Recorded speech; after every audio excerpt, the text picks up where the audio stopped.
It's me, C and B. And today I am back with another ASMR video. Today, as you can tell by the title and thumbnail and potentially length of this video, we are doing something a little bit different today. I'm going to be over-explaining an Xbox controller. Yes, here we have an Xbox Elite controller. I've been using Xbox Elite controllers for quite some time now. This is like my third Xbox Elite controller in like 4 or 5 years, so they last me about over a year per controller, but I thought it would be fun to come on here and kind of over-explain what an Xbox controller does and the different aspects of an Xbox controller. Now, before I get too far into this, I want to say, some people might ask why I use an Xbox controller over a PlayStation controller, and quite frankly, it's due to the size of my hands. I have very large hands, and PlayStation controllers just don't really fit my hands correctly. I feel like they're for maybe a little bit smaller people. I don't know. This just feels more comfortable to me. So before I get any questions about like why don't you use a PlayStation controller or whatever, because I do play most of my games on PC, but I wanted to take a minute and kind of talk about this controller. So it is the white, like colorless controller. It has 4 back paddles on the back, which I am currently only using 2, and it also has these 2 trigger locks on each side so that you can lock your trigger and keep it from going down as far. I don't like to use those. I use the default trigger stops, but every controller comes with 2 thumbsticks. You have your left thumbstick and your right thumbstick. The left thumbstick is typically used for movement, whether this is moving the character that you are playing or moving the camera side to side, depending on what style of game you're playing. This could be like a strategy game, something like that.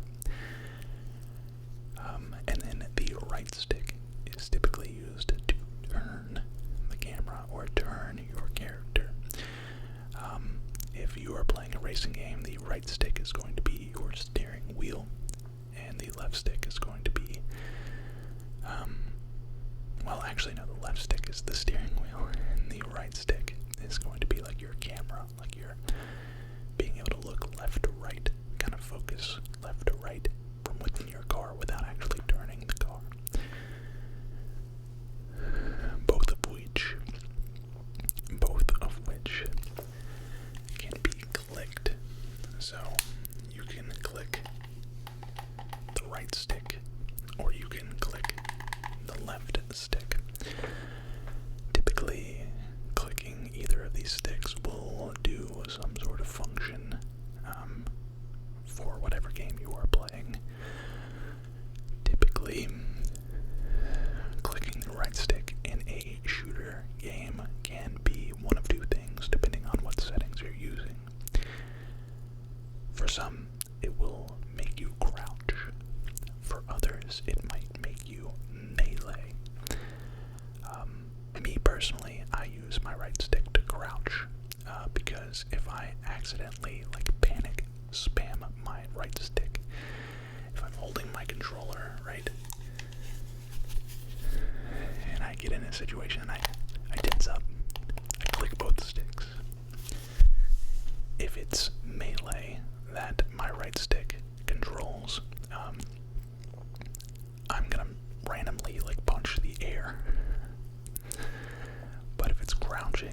right stick controls, he will just simply crouch and keep doing what he was doing. I'm trying to think of, typically clicking the right stick in a racing game will make you look behind you and like kind of check your rear view mirror. And then clicking the left stick typically allows you to sprint in video games. That's a very common thing for most first-person shooters, is clicking that left stick allows you to sprint. Now, over here we have the D-pad, the directional pad, and on an Xbox Elite controller it is like omnidirectional, I guess you would call it.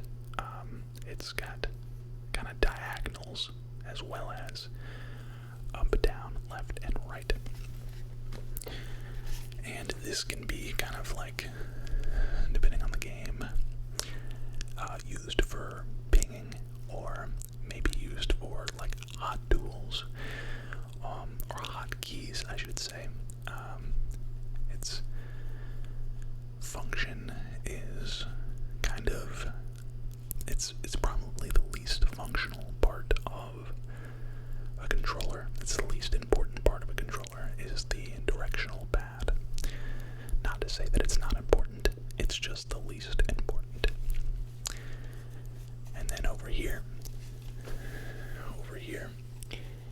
you have your A button, your B button, your Y button, and your X button. And on this controller, they are all one color, white. But on the traditional Xbox controller, the A button would be green, the B button would be red, the X button would be blue, and the Y button would be yellow. And when I was starting to think about this video, I thought about like why they decided to go with A and B and X and Y. Why didn't they do, A and B and C and D, or A and B and Y and Z? Like, why did they not do a Z button instead of a Y button? And I thought to myself, maybe they didn't want to copy like the GameCube, but even the GameCube had a Z button. They also had an X and a Y button and an A and a B, so they actually copied GameCube. Not that, anybody copied anybody, it's just buttons on a controller, So that logic doesn't really make sense. But typically, your A button in first-person games is going to be your jump button. Not to say that you cannot change this function, but 9 times out of 10, A is going to make you jump. Or if it's not your jump button, then it will be your action button, which honestly A probably stands for action. This would be like things you would interact with in your environment. So if you want to open something, you would maybe press A to open the door or the hatch or whatever it is that you might be looking at. Now, that being said, in just about any shooter game, A is going to be to jump. Whereas in maybe a single player game, A is going to be an interaction button. So those are the main distinguishments between a single player game and a multiplayer game.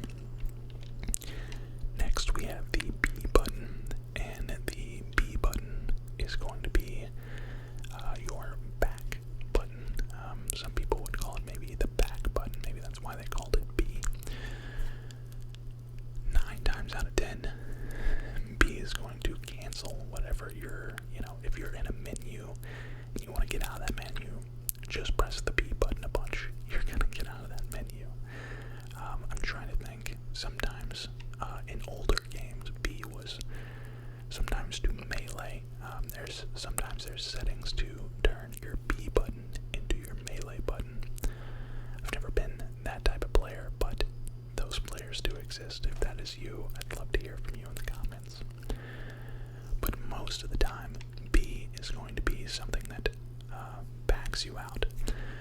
sometimes in racing games, B can be reverse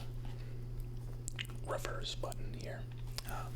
So yeah, that is the B button. Up top we have the Y button. The Y button in single player games can be your jump button. A lot of times it can be your swap weapon button in shooters. And I believe in racing games, a lot of times Y is to like change your view. Also,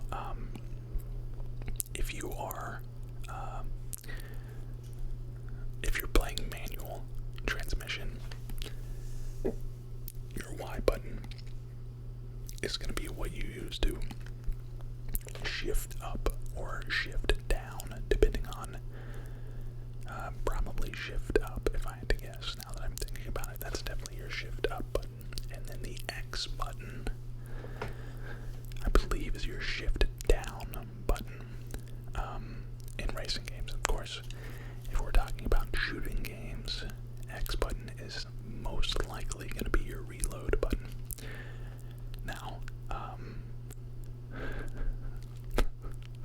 haven't even touched on like sports games.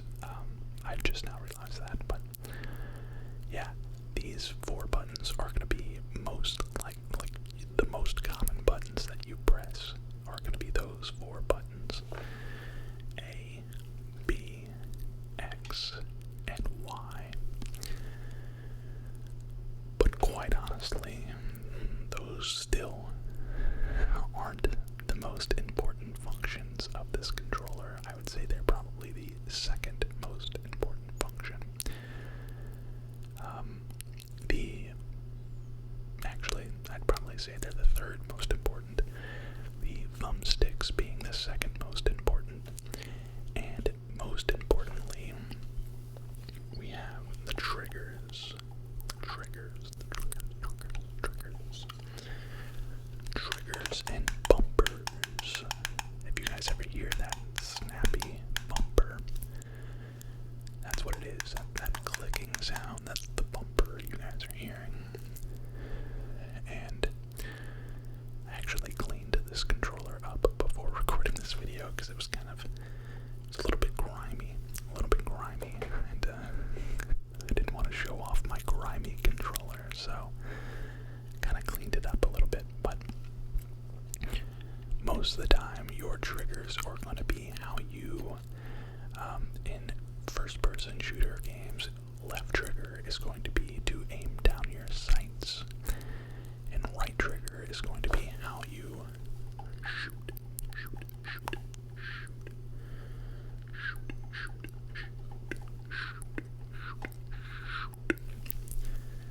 Now, I'm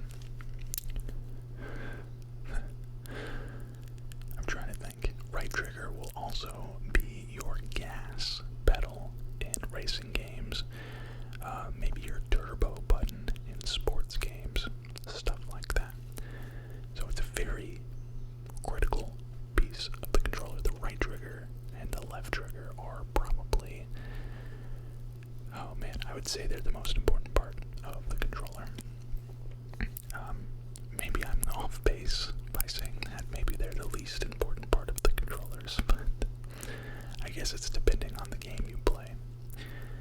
And then you have the bumpers, the RB and LB bumpers, and these can use different abilities, different equipment. They can be used to, I'm trying to think what they are used for in, sometimes they can be used as like almost like a hotkey, similar to the D-pad. You might need to hold down RB or hold down LB and press a second button to kind of expands the controller, like expands the abilities the controller can have. I like it with that purple glow right there. The purple glow. Purple. But yeah, and then in the middle, of course, you have your start button, and on the other side, the select button, which I believe has been changed to the menu button. Maybe it's select and menu. I'm not sure. But yeah, that is an Xbox controller right there. I hope that I didn't butcher this over explanation of this wonderful piece of gaming. Also, I'm trying to get some visual triggers here. I've never done visual triggers. I'm trying some new things on a Friday, guys. I'm trying some new things on a Friday for you guys. I don't know. I thought, why not? I thought, why not? It's Friday. Let's try something new. So, to recap, you have your left trigger, your your left thumbstick, your right